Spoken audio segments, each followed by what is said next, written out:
नमस्कार, स्वागत है आप सबका दिन भर की तमाम बड़ी और अहम खबरों के साथ। मैं हूं कवीन सचान। शुरुआत हेडलाइन से। नागालैंड में शुरहोजली लीजियोत्सु को चुना गया विधायक दल का नेता। आदिवासियों की मांग के बाद नगा पीपल्स फ्रंट का फैसला, राज्यपाल को जल्द हालात सामान्य होने की उम्मीद।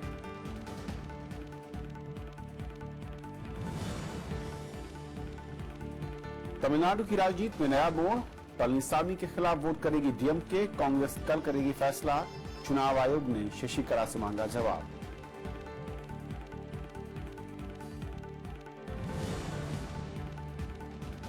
उत्तर प्रदेश में थमा तीसरे दौर का प्रचार। प्रियंका गांधी का आरोप, वादे पूरे नहीं करते प्रधानमंत्री। अखिलेश ने इशारों में तथा शिवपाल पर कसा तंज।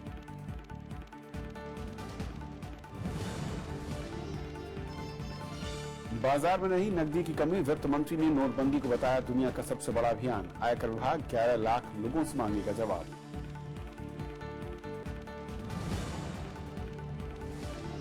पाकिस्तान में 42 आतंकी ढेर, संध हमले में 88 लोगों की मौत के बाद सुरक्षा बलों की जवाबी कार्रवाई। अफगानिस्तान से 76 से ज्यादा आतंकियों को सौंपने की मांग।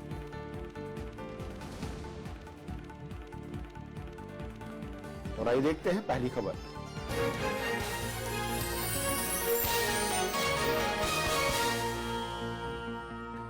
नागालैंड को जल्द ही नया मुख्यमंत्री मिल सकता है। सत्ताधारी नगा पीपल्स फ्रंट ने आम राय से मुख्यमंत्री के लिए शुरहोजली का चुनाव किया है। राज्य में महिला रिजर्वेशन के खिलाफ आदिवासियों का आंदोलन चल रहा है। आंदोलनकारियों ने मुख्यमंत्री टी.आर. जेलियांग के इस्तीफे की मांग की थी। राज्यपाल पी.बी. आचार्य ने कहा है कि राज्य में हालात जल्द ही सामान्य होंगे। नागालैंड में महिला आरक्षण के खिलाफ आंदोलन के बीच बड़ा राजनीतिक बदलाव होने जा रहा है। सत्ताधारी नगा पीपुल्स फ्रंट यानी एनपीएफ ने मुख्यमंत्री टी.आर. जेलियांग की जगह शुरहोजली लीजियोत्सु को विधायक दल का नेता चुना है। एनपीपी के 35 और 7 निर्दलीय विधायकों ने शुरहोजली का समर्थन किया है। शुरहोजली एनपीएफ के अध्यक्ष भी हैं। आदिवासी संगठनों और सरकार के बीच गतिरोध खत्म करने के लिए यह कदम उठाया गया है। इस बीच राज्यपाल पी.बी. आचार्य ने उम्मीद जताई है कि राज्य में हालात जल्द ही सामान्य होंगे। Our chief minister has heard the voice of the people. He is prepared to understand. So that is why here consultation to the जो डिमांड है उस तरह से सोच के लोगों को विचार करना चाहिए, परिस्थिति को सुधार सकते हैं। Unity of Nagas is more important than the power to any individual. आदिवासी संगठन शहरी निकाय चुनाव में 1/3 महिला आरक्षण के खिलाफ विरोध प्रदर्शन कर रहे हैं। राज्यपाल ने चुनाव प्रक्रिया को रद्द कर दिया है, लेकिन आदिवासी संगठन मुख्यमंत्री जेलियांग के इस्तीफे की मांग कर रहे थे। विरोध प्रदर्शन के चलते राज्य में पिछले महीने से कानून व्यवस्था की स्थिति बेहद खराब थी। Bureau report, Rajya Sabha TV. और नागालैंड के हालात और जो बदलाव हो रहे हैं, इसका असर क्या होगा, इस पर और बातचीत करने के लिए हमारे साथ के.एन. बालगोपाल जी हैं, पूर्व महाधिवक्ता है नागालैंड के। आपका स्वागत है बालगोपाल साहब। सबसे पहले तो जिस तरीके से वहां पर हालात थे और मुख्यमंत्री के बदले जाने के बाहर दिख रही है, क्या आपको लगता है कि इस कदम के साथ स्थिति सामान्य की ओर हो सकती है? ये जो मिस्टर टी.आर. जेलियांग अगर उन्होंने रिजिग्नेशन सबमिट किया, जब भी करें, और उसके जगह पे अगर डॉक्टर सोलिसिटर साहब आएंगे, कोई फर्क नहीं पड़ने वाला है। क्योंकि ये वुमेन रिजर्वेशन के जो एजिटेशन अभी चल रहे हैं वो इसलिए चल रहे हैं क्योंकि जब ये मुद्दा शुरू हो गए, नागालैंड लेजिस्लेटिव असेंबली में 2012 में एक कमिटी रूल 221A के हिसाब से बना के उन्होंने एक रिकमेंडेशन दिया लेजिस्लेटिव असेंबली को कि ये वुमेन को रिजर्वेशन हम नहीं देंगे म्युनिसिपैलिटीज में। ये कमेटी रिकमेंड किया था? हाँ, उस कमेटी के चेयरमैन था टी.आर. जेलियांग। और उसके आधार पर नागालैंड लेजिस्लेटिव असेंबली में उसने थोड़ा एक मॉडिफाई करके यूनानिमस रेजोल्यूशन पास कर दिया कि वुमेन को म्युनिसिपैलिटीज में रिजर्वेशन नहीं देंगे क्योंकि वो उनका अपना जो कस्टमरी प्रैक्टिस है, कस्टमरी लॉ है, उसके खिलाफ है। अच्छा। और कस्टमरी लॉ और कस्टमरी प्रैक्टिस कौन तय करते हैं? वो नागा ट्राइबल्स करते हैं। उन सबको बुला के उनका राय लेके, वुमेन का राय लेके अंतिम फैसला ये किया है कि रिजर्वेशन नहीं देंगे। यही मिस्टर टी.आर. जेलियांग जिसने 2012 पे इस कमेटी के चेयरमैन थे और उनके सिग्नेचर पे ऐसा रेजोल्यूशन पास हुआ, जब ये चीफ मिनिस्टर बने वो 2 साल में ना नागालैंड का कस्टमरी लॉ बदला या और कुछ बदला है। उन्होंने दोबारा इनको रिजर्वेशन दिया। झगड़ा सब इसके ऊपर था। मैं क्यों ये बता रहा हूँ कि डॉक्टर सुलझले और ये बराबर है, क्योंकि डॉक्टर सुलझले भी उस टाइम लेजिस्लेटिव असेंबली में, मैं भी था, वो मेरे ख्याल से अर्बन मिनिस्टर था, उन्होंने भी काफी भाषण दिया था कि इनको रिजर्वेशन नहीं देना चाहिए, नहीं मिलना चाहिए, नहीं मिलना चाहिए, क्योंकि वो कस्टमरी लॉ के खिलाफ है, उसका जस्टिफिकेशन है। लेकिन जब टीआर जिलियोंग चीफ मिनिस्टर बने और डॉक्टर सुलझले जो डैन गवर्नमेंट है उसका चेयरमैन था, उन्होंने टीआर जिलियोंग को सपोर्ट किया और इस मामले में कि उनको रिजर्वेशन देना है। यानी कि जो स्टैंड उन्होंने पहले लिया था डिबेट में, उससे उन्होंने अपना स्टैंड को चेंज किया, दोनों ने चेंज किया। तो आजकल ये जो एजिटेशन चल रहा है वो सिर्फ इसलिए चल रहा है कि टीआर जिलियोंग ने इसका आर्किटेक्ट था रिजर्वेशन देने के लिए। अगर टीआर जिलियोंग गुनहगार है तो ये डॉक्टर सुलझले कम गुनहगार नहीं है, क्योंकि वो ये अगर उनका ये पावर था कि ये स्टॉप कर सकते हैं कि असेंबली में ऐसा रेजोल्यूशन पास करने के लिए, ये चुप रहा, ये सपोर्ट किया, और इसीलिए जो अगर वो इनके सीट में आते हैं कोई फर्क पड़ने वाला नहीं है। तो फिर ये जो सत्ता परिवर्तन के लिए, मैं सत्ता परिवर्तन नहीं बल्कि मैं कहूँ कि मुख्यमंत्री का चेहरा बदलने की कवायद है, इससे फिर होगा क्या? ये क्यों इसकी जरूरत पड़ रही? क्या इससे एक मैसेज देने की कोशिश सिर्फ या ऊपरी खाना पूर्ति दिख रही है? नहीं, इसमें ऐसा है, ये नागालैंड की जो नागास का जो फिलॉसफी है बाकी भारत के लोग अच्छी तरह नहीं समझते जी। देखो 1947 में जब हिंदुस्तान आजाद हुआ था उस टाइम नागाज ने उस टाइम के हिंदुस्तान की पॉलिटिकल लीडर्स को बताया, देखो हम कोई मुगल लीडर्स के गुलाम नहीं थे, हिंदू राजों को गुलाम नहीं थे, ब्रिटिशर्स का भी लिमिटेड सॉवरेनिटी थे, इसलिए हमको भी आजादी दो, आप अपना आजादी लो, हमें दो। इसलिए फिजो ने उस टाइम बताया था हम अगर शांति से रहना है हमें अलग जाना पड़ता है, to live in peace we will have to part, यही फिजो ने किया था। फिर उस टाइम ने सारा पॉलिटिकल लीडर्स मिलके 17 साल इनके पीछे गए या 15 साल, फिर 9 point programme, 16 point programme, last article 371 constitution में लागू किया। जी। उसमें ये लिखा है स्पष्ट कि कॉन्स्टिट्यूशन में कुछ भी लिखा हो कोई प्रॉब्लम नहीं है, आप लोगों की customary law, customary practice, social practice हम टच नहीं करेंगे, उसमें कुछ चेंज नहीं करेंगे, कुछ नहीं। और ये कौन सी कस्टमरी लॉ है, कौन सी कस्टमरी प्रैक्टिस है, ये कौन तय करेगा? ये ट्राइबल लीडर्स तय करेगा। ठीक है। 2006 में उस टाइम के जो चीफ जस्टिस थे गुवाहाटी हाईकोर्ट में नागालैंड के, उन्होंने एक मीटिंग बुलाया जिसमें ये पुराना चीफ मिनिस्टर मिस्टर नेफ्यू रियो था, मैं भी था, कुछ जजेस भी थे, ब्यूरोक्रेट्स भी थे। तो उन्होंने मेरे से पूछा, देखो ये नागालैंड में ये जो ब्यूरोक्रेसी है वो जुडिशियल काम भी करते हैं, एग्जीक्यूटिव काम भी करते हैं, ये अलग होना चाहिए, वो क्यों नहीं करते? तब हमने बोला इनको ये डर है कि आप कस्टमरी लॉ आप असर करोगे, बोला उसका गारंटी हम देंगे, हम टच नहीं करेंगे। ये सब करने के बाद आज आप कह रहे हैं कि ये वुमेन का राइट के खिलाफ है, ये ठीक नहीं है। और एक एग्जांपल मैं आपको दूंगा जी।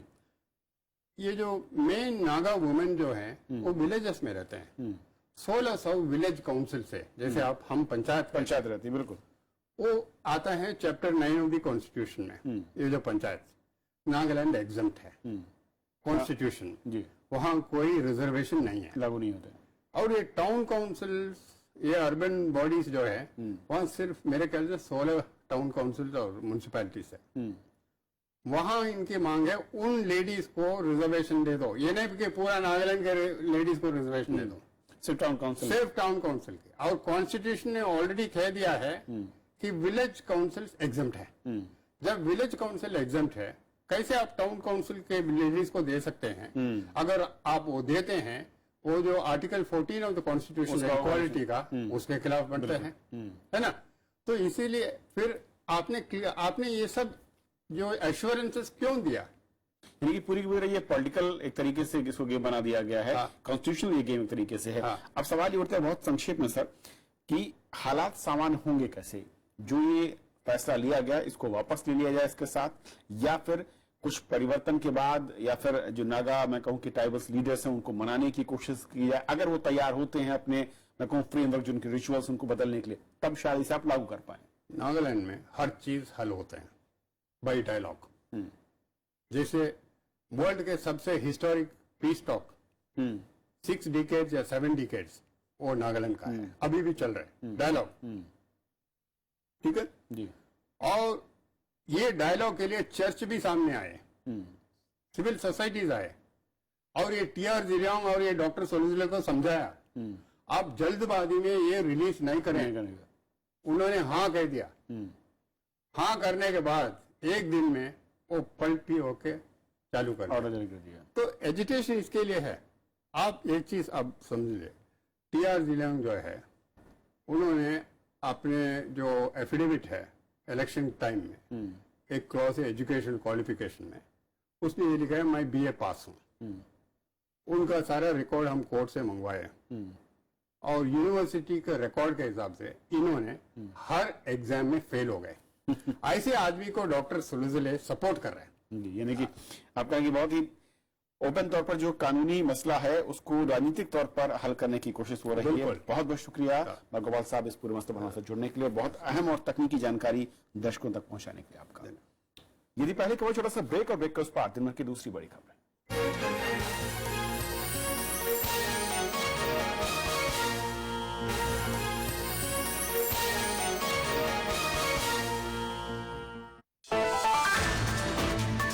कश्मीर में हिंसा, सेना अध्यक्ष का बयान, क्या है निदान? देखिए देश देशांतर रात 8:30 बजे।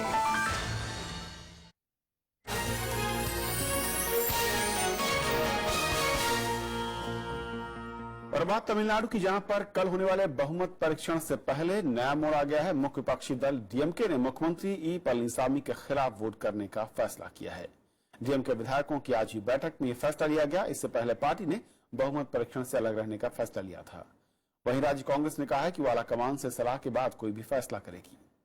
234 सदस्यों वाली विधानसभा में डीएमके के 89 और कांग्रेस के 8 विधायक हैं। वहीं पूर्व मुख्यमंत्री ओ पनीरसेल्वम के समर्थन में अब तक 10 विधायक नजर आ रहे हैं। इस बीच चुनाव आयोग ने वीके शशिकला से अन्ना द्रमुक महासचिव पद पर नियुक्ति को लेकर जवाब मांगा है। शशिकला को 28 फरवरी तक जवाब देना है। दरअसल पनीरसेल्वम गुट ने शशिकला के महासचिव बनने को ही अवैध बताया था। तमिलनाडु के मुख्यमंत्री ई पलनीसामी बहुमत हासिल करने को लेकर आश्वस्त दिख रहे हैं। मुख्यमंत्री 124 विधायकों के समर्थन का दावा भी कर रहे हैं। उन्होंने आज विधायकों से मुलाकात भी की है। तो वहीं पनीरसेल्वम गुट ने स्पीकर से अब गुप्त मतदान की मांग रखी है। सरकार बनाने के बाद तमिलनाडु के मुख्यमंत्री ई पलनीसामी की अगली चुनौती विधानसभा में बहुमत साबित करने की है। इसके लिए शनिवार को विधानसभा का विशेष सत्र होगा। पलनीसामी ने शुक्रवार को रिजॉर्ट में विधायकों से मुलाकात की। इसके बाद बहुमत परीक्षण के लिए मंत्री के सेंगोट्टायन को फ्लोर लीडर बनाने का ऐलान हुआ। Mr. OPS has gone to Memorial. He is telling that he will meet the people in this district. Let him go wherever he wants. Truth is in our side. Surely truth will win. इस बीच पूर्व मुख्यमंत्री ओ पन्नीरसेल्वम के गुट ने मुख्यमंत्री पलनीसामी और अन्ना द्रमुक महासचिव VK Sasikala समेत कई नेताओं को पार्टी से बाहर कर दिया है। पन्नीरसेल्वम खेमे के नेताओं ने विधानसभा स्पीकर से भी मुलाकात की और गुप्त मतदान की मांग की। पार्टी विधायक आर नटराज ने पन्नीरसेल्वम को समर्थन देने का ऐलान किया। There should be democracy in the party. Whatever happens, if it is through a democratic process, everybody will be happy. So that is what should happen. And in every respect, even in our own house, I can't take a decision on my own. 10 दिन के राजनीतिक संकट के बाद तमिलनाडु में गुरुवार को नई सरकार का शपथ ग्रहण हुआ था। मुख्यमंत्री ई पलनीसामी ने 30 मंत्रियों के साथ शपथ ली। Bureau report, Rajya Sabha TV. और बात उत्तर प्रदेश चुनाव की, जहां पर तीसरे दौर के मतदान के लिए आज चुनाव प्रचार थम गया। समाजवादी पार्टी प्रमुख अखिलेश यादव ने बाराबंकी और लखनऊ में चुनावी जनसभाएं की। उन्होंने वोटरों को विपक्षी दलों के साथ ही भीतरघात करने वाले अपने लोगों से भी सावधान रहने की अपील की। साथ ही शिवपाल यादव का नाम लिए बिना उन पर यह भी आरोप लगाया कि एक समय वो साइकिल छीनने की कोशिश कर रहे थे। समाजवादी पार्टी प्रमुख अखिलेश यादव ने लगातार दूसरे दिन बिना नाम लिए अपने चाचा शिवपाल यादव पर निशाना साधा। बाराबंकी रैली में अखिलेश ने कहा कि उन्हें विरोधी दलों के साथ ही अपने लोग भी हराने की फिराक में हैं। एक बार फिर उन्होंने वोटरों को ऐसे लोगों से सावधान रहने की अपील की। और एक समय आपने याद होगा, पता होगा आपको, आपकी साइकिल भी छीन ली गई होती। हमें तो सामने वाले दिखाई दे रहे हैं जिनसे लड़ना है, मान लो बीजेपी, बीएसपी, लेकिन कमाल ऐसा भी है कि अपने लोग भी हमें हराना चाहते हैं। बताओ हमारी मदद करोगे कि नहीं करोगे आप लोग? अखिलेश यादव ने प्रधानमंत्री नरेंद्र मोदी और बीएसपी प्रमुख मायावती पर भी तंज कसा। उन्होंने कहा कि मायावती बार बार विपक्ष में बैठने की बात कर बीजेपी को फायदा पहुंचाने की कोशिश में हैं। यही तो काम है कि हमें विपक्ष में बैठना है, और अगर विपक्ष में बैठना है इसलिए सावधान रहना हमारे तमाम साथियों। ये बुआ का और भारतीय जनता पार्टी का खेल कोई नहीं समझ सकता। अखिलेश के साइकिल छीनने के बयान पर शिवपाल यादव सीधे तौर पर टिप्पणी करने से बचते नजर आए। नेताजी का हमेशा आशीर्वाद रहा है और आज भी आशीर्वाद है, और नेताजी का जो भी आदेश होगा उसका हम पालन करते हैं। उधर औरैया के बिधुना में अखिलेश यादव की पत्नी डिम्पल यादव ने चुनावी सभा की। उन्होंने भी बीजेपी और बीएसपी पर सांठगांठ का आरोप लगाया। डिम्पल ने कहा कि प्रधानमंत्री वादे तो खूब करते हैं लेकिन उन पर अमल नहीं करते। Bureau report, Rajya Sabha TV. Congress नेता प्रियंका गांधी पहली बार उत्तर प्रदेश के चुनाव प्रचार में नजर आई। उन्होंने गांधी परिवार की गढ़ माने जाने वाली रायबरेली में पार्टी के लिए चुनावी सभा की। कांग्रेस उपाध्यक्ष राहुल गांधी और प्रियंका ने अपनी सभाओं में बीजेपी और केंद्र सरकार पर तीखा हमला बोला। उत्तर प्रदेश में आखिरकार प्रियंका गांधी ने प्रचार का आगाज कर दिया। रायबरेली में जब वो कांग्रेस समाजवादी पार्टी गठबंधन के लिए प्रचार करने आईं, तो बीजेपी और केंद्र सरकार उनके निशाने पर रही। उन्होंने नरेंद्र मोदी के इस बयान को खोखला करार दिया कि वो खुद को उत्तर प्रदेश का बेटा मानते हैं। मुझे वाराणसी के लोगों ने वोट दिया और वाराणसी के लिए मैं एक बेटा हूँ, उत्तर प्रदेश का बेटा हूँ, इसीलिए मैं उत्तर प्रदेश का विकास करूंगा। तो मेरे मन में ये बात आई, क्या उत्तर प्रदेश को बाहर से किसी को वोट लेने की जरूरत है? कांग्रेस उपाध्यक्ष राहुल गांधी ने चिरपरिचित अंदाज में प्रधानमंत्री नरेंद्र मोदी पर चुटकी ली। उन्होंने केंद्र सरकार पर गरीब विरोधी होने का आरोप लगाया और कहा कि बीजेपी सरकार असल में पूंजीपतियों की सरकार है। मुंह खोलिए मालिया जी, ये लीजिए टॉफी 1200 करोड़ रुपए की, खाइए इसको, मजे की है, मजे की, मजा आएगा, बड़ा अच्छा टेस्ट है इसमें। किसान पैसे मांगता है, रायबरेली का युवा पैसे मांगता है, नरेंद्र मोदी जी कहते हैं जाओ लाइन में खड़े हो जाओ। राहुल गांधी ने केंद्र सरकार पर वादा खिलाफी का आरोप लगाया। उन्होंने तंज कसा कि नरेंद्र मोदी हर जगह जाकर नए नए वादे तो जरूर करते हैं लेकिन सरकार बनने के बाद उन्हें पूरा नहीं करते। राहुल गांधी ने मतदाताओं को भरोसा दिलाया कि उत्तर प्रदेश की बेहतरी के लिए अखिलेश यादव सरकार जी जान लगाकर काम करेगी। Bureau report, Rajya Sabha TV. वित्त मंत्री अरुण जेटली ने कहा है कि भ्रष्टाचार, कालाधन और जाली मुद्रा पर प्रहार के लिए काफी शोध के बाद नोटबंदी का फैसला लिया गया। उन्होंने कहा कि पुराने नोट की जगह नए नोट की आपूर्ति का काम पूरा हो चुका है। जेटली भारतीय प्रतिभूति मुद्रण और मुद्रा निर्माण निगम लिमिटेड के 11वें स्थापना दिवस समारोह को संबोधित कर रहे थे। वित्त मंत्री अरुण जेटली का कहना है कि नोटबंदी को लेकर आरोप लगाना आसान काम है। उन्होंने इसे दुनिया का सबसे बड़ा नोटबंदी अभियान बताया। उन्होंने नोटों की आपूर्ति के लिए सरकारी एजेंसियों के प्रयासों की सराहना भी की। वित्त मंत्री ने कहा कि इनके प्रयासों की वजह से ही कुछ ही हफ्तों में हालात को सामान्य कर दिया गया था। शायद पूरे विश्व में करेंसी बदलने की इससे बड़ी कार्रवाई आज तक नहीं हुई। कोई कहता था इसमें 1 वर्ष लग सकता है, कोई कहते थे कम से कम 7 महीने लगेंगे, लेकिन कुछ सप्ताहों के भीतर इसको सामान्य स्थिति पैदा कर देना और बाजार में एक दिन भी कमी न आना। इस बीच सीएनबीसी टीवी 18 को दिए इंटरव्यू में आरबीआई गवर्नर उर्जित पटेल ने कहा कि नोटबंदी से आई गिरावट के बाद अब जीडीपी ग्रोथ की रफ्तार बढ़ेगी। पिछले हफ्ते रिजर्व बैंक ने मौजूदा वित्त वर्ष में आर्थिक वृद्धि के अनुमान को घटाकर 6.9% कर दिया था, जो पहले 7.1% रखा गया था। Almost everyone agrees that the impact is going to be a sharp V, that we would have a downgrade of growth for a short period of time, but the remonetization has happened at a fast pace, and that was part of the plan.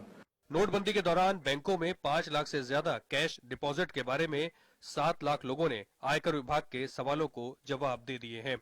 इनमें से 99% ने माना है कि उनकी ओर से जमा राशि का डेटा सही है। आयकर विभाग ने SMS और ईमेल के जरिए 5 लाख से ज्यादा की राशि जमा करने वाले 18 लाख लोगों से जानकारी मांगी थी। SMS और ईमेल का जवाब नहीं देने वालों को नॉन स्टेचुरी लेटर भेजा जा सकता है। Bureau report, Rajya Sabha TV. विधायकों का वेतन बढ़ाने के दिल्ली सरकार के फैसले पर केंद्र ने पानी फेर दिया है। केंद्र सरकार ने इस पर आपत्ति जताते हुए इसे वापस कर दिया है। ये दूसरा मौका है जब इससे जुड़ी फाइल वापस लौटाई गई हो। दिल्ली में विधायकों को वेतन में इजाफे का अभी और इंतजार करना होगा। सरकार की फाइल पर आपत्ति जताते हुए केंद्र सरकार ने ये फाइल फिर लौटा दी है। केंद्र सरकार ने इजाफे की वजह पूछी है। केंद्र के रवैये पर दिल्ली सरकार ने नाराजगी जताई है। इनके सारे MLAs MPs स्कूटर पे आते हैं और उसके बाद 5 साल बाद बड़े बड़े महल बना लेते हैं और बड़ी बड़ी गाड़ियों से उतरते हैं। वो कहां से आता है पैसा, इनको फॉर्मूला नहीं, या तो ये फॉर्मूला बता दें या हमारे MLAs की तनख्वाह बढ़ा दें, दोनों में से एक काम तो करें। सरकार ने 2015 में विधायकों की सैलरी में संशोधन का बिल पारित किया था। इसमें विधायकों का वेतन 88,000 से बढ़ाकर 2,10,000 रुपए करने का प्रस्ताव था। विरोधी दलों ने भी अब दिल्ली सरकार से इस प्रस्ताव को वापस लेने की मांग की है। दिल्ली के मुख्यमंत्री जो दिल्ली से सैलरी लेते हैं, दिल्ली का स्टाफ रहते हैं, वो अप्रवासी मुख्यमंत्री हैं और दिल्ली में रहते नहीं। दिल्ली के पैसे से बाकी देश की राजनीति करते हैं, तो ये दिल्ली का दुर्भाग्य। एफिडेविट इन्होंने दिया था कि हम लोग तो ऑनरेरियम लेंगे, एफिडेविट दिया था कि हम सादगी से रहेंगे। तो क्या सादगी से रहने का सिर्फ चुनाव लड़ने तक की याददाश्त थी इनकी, उसके बाद ये भूल गए? सैलरी बढ़ाने में कोई संवैधानिक अड़चन न आए, इसके लिए बाकायदा विधानसभा अध्यक्ष रामनिवास गोयल ने कमेटी की सिफारिशों के आधार पर इसका खाका तैयार किया था। अनु दीवान, राज्यसभा टीवी। दिल्ली के सरकारी स्कूल में मिड डे मील खाने के बाद बच्चों के बीमार पड़ने पर सियासत तेज हो गई है। शिक्षा मंत्री मनीष सिसोदिया ने दोषियों को न बख्शने की बात कही तो कांग्रेस ने मामले की जांच की मांग की है। दिल्ली के सरकारी स्कूल में हुई लापरवाही की कीमत इन बच्चों को चुकानी पड़ी। बच्चों के परिजन खाने में मरा हुआ चूहा मिलने से खासे नाराज हैं। तो लड़का के साथ ऐसे वहाँ खाना में चूहा मिल गया था, तबीयत खराब हुआ है। जैसे हो रहा है लापरवाही, ऐसे नहीं होना चाहिए। आनंद फानन में दिल्ली सरकार ने दोषियों के खिलाफ आपराधिक मामला दर्ज कराया। शिक्षा मंत्री मनीष सिसोदिया ने दोषियों को सजा दिलाने का भरोसा दिलाया है। सरकार इस पे सख्त कदम उठा रही है। उसके खिलाफ हमने रात को FIR करवा दी है और उसकी सुबह से किचन सारी इंस्पेक्ट कराई है। उसके खिलाफ क्रिमिनल एक्शन लेंगे, क्योंकि ये छोटा मोटा मामला नहीं है। बच्चों की जिंदगी से खेलने वाले लोगों को ऐसे बख्शा नहीं जाएगा। इधर कांग्रेस ने भी इस मसले को गंभीर बताते हुए जांच की मांग की। ये बच्चों की बात है और इस पर एक बहुत बड़ी इंक्वायरी होनी चाहिए, जिसमें किसी को भी नहीं छोड़ना चाहिए जो भी जिम्मेवार रहा है। और आगे आने वाले समय में जो मिड डे मील प्रोवाइड किया जा रहा है, वो कितना उसका निरीक्षण हो रहा है, इसको देखने की बात है। ऐसा पहली बार नहीं हुआ है जब मिड डे मील खाने से बच्चे बीमार पड़े हों। बिहार के छपरा में 2013 में मिड डे मील खाने से 23 बच्चों की मौत हो गई थी। वहीं उत्तर प्रदेश के आगरा में मिड डे मील खाने को लेकर सवाल उठ चुके हैं। मोहम्मद फाते टीपू, राज्यसभा टीवी। पाकिस्तान में गुरुवार को आतंकियों के निशाने पर मशहूर सूफी संत लाल शाहबाज कलंदर की दरगाह रही। IS के इस आतंकी हमले में 88 मासूमों की जान चली गई। आत्मघाती हमले के बाद जवाबी कार्रवाई में पाकिस्तान ने 40 से ज्यादा आतंकियों को मार गिराया। देखा कि क़यामत सुगरा जैसा मंजर था। यहाँ पे दरगाह लाल शहबाज कलंदर के अंदर अहाते में या जो सहन है पूरा, यहाँ पे हजारों की तादाद में ज़ायरीन थे, रो रहे थे। क़यामत सुगरा जैसा मंजर था, कोई किसी को उठाने वाला नहीं था। पाकिस्तान के दक्षिणी सिंध प्रांत में मशहूर सूफी संत लाल शाहबाज कलंदर की दरगाह पर हुए धमाके के बाद चश्मदीद ने कुछ यूं वहां का मंजर बयां किया। आतंकियों ने उस जगह को निशाना बनाया जो दुनिया में अमन और भाईचारे का पैगाम देती है। गुरुवार को खुदकुश हमलावर ने सेहवन शहर में खुद को उस वक्त उड़ा दिया जब बड़ी तादाद में ज़ायरीन जमा थे। तो कोई ख्याल नहीं था कि बम ब्लास्ट है, लेकिन ये अचानक ख्याल आया कि आज हम मर गए। ऐसा लग रहा था जैसे कोई कयामत का मंजर हो। आत्मघाती हमले के फौरन बाद सरकार हरकत में आई। रातों रात सुरक्षा बलों ने आतंकियों के खिलाफ अभियान छेड़ दिया। सिंध रेंजर्स ने दक्षिणी प्रांत में जवाबी कार्रवाई करते हुए 40 से ज्यादा आतंकियों को मार गिराया। आईएस आतंकियों के इस हमले की प्रधानमंत्री नवाज शरीफ ने कड़े शब्दों में निंदा की। बीते एक हफ्ते में पाकिस्तान में हुए धमाकों में यह हमला सबसे जबरदस्त रहा। कल इतना बड़ा धमाका हुआ है, हमारे हौसले आज भी बुलंद हैं। हम नमाज जुमा अदा करने आए हैं, दरबार पर हाजिरी देने आए हैं। आज भी हाजिरी देंगे, कल भी हाजिरी देंगे, हमेशा देते रहेंगे। हम इनसे डरने वाले बिल्कुल नहीं हैं। इससे पहले भी पाकिस्तान में सूफी दरगाहें आतंकियों के निशाने पर रही हैं। 2016 में बलूचिस्तान प्रांत में शाह नूरानी दरगाह में हुए एक धमाके में 54 लोग मारे गए थे। वहीं 2011 को डेरा गाजी खान में सूफी संत अहमद सुल्तान की मजार आतंकियों का निशाना बनी, जिसमें 43 लोग मारे गए। लाहौर के दादा दरबार में 2010 को हुए आत्मघाती हमलों में 35 लोगों की मौत हो गई, जबकि पेशावर के बाहरी इलाके में 2009 को अज्ञात हमलावरों ने सूफी कवि रहमान बाबा की दरगाह को तबाह कर दिया था। Bureau report, Rajya Sabha TV. तो इस बुलेटिन में फिलहाल इतना ही। नमस्कार।